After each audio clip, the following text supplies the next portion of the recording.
and welcome. You're watching NewsX and I'm Vaishali Kohli. Now, President Donald Trump has made fresh claims on NATO, Ukraine and US global power in a post on Truth Social. Trump said that before his presidency, most NATO allies were spending just 2% of their GDP on defense and were, in his words, not paying their bills, while the US was bearing the cost. He claimed that during his tenure, he pushed allies to raise defense spending to as much as 5% of the GDP and ensured payments were made immediately, something critics had said was impossible.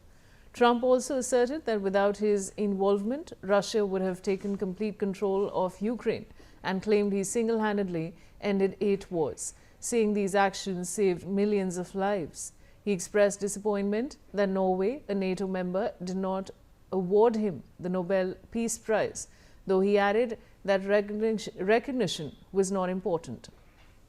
In the post, Trump argued that Russia and China have zero fear of NATO without the United States and questioned whether NATO allies would come to America's aid if it were under threat. He credited his first term with rebuilding the US military and said that effort continues. Concluding his message, Trump said the only nation China and Russia fear and respect is what he called the DJT rebuilt United States, adding that America will always stand by NATO, even if NATO, he suggested, may not do the same for the US. So this, viewers, is the latest that is coming in from Trump when it comes to his statements.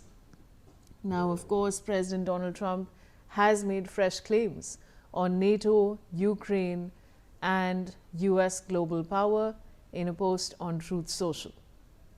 Trump has said that before his presidency, most NATO allies were spending just 2% of their GDP on defense and were, in his words, not paying their bills, while the United States was bearing the cost. I have Aditya Vadhavan joining me. Aditya, what more can you tell us? Well, definitely, recently this is a very, very significant development that is coming from the United States. They have been now, saying that they need all the oil resources from of Venezuela, and definitely there are some conflicting views to it. Several countries like China, Russia are opposing this unilateral decision by the United States. However, it needs to be seen from here on how things unfold, considering the fact, there's been a global, there have been a condemnation of this US action by several countries across the globe, and it needs to be seen from here on how things unfold in this scenario. Vishali, back to you.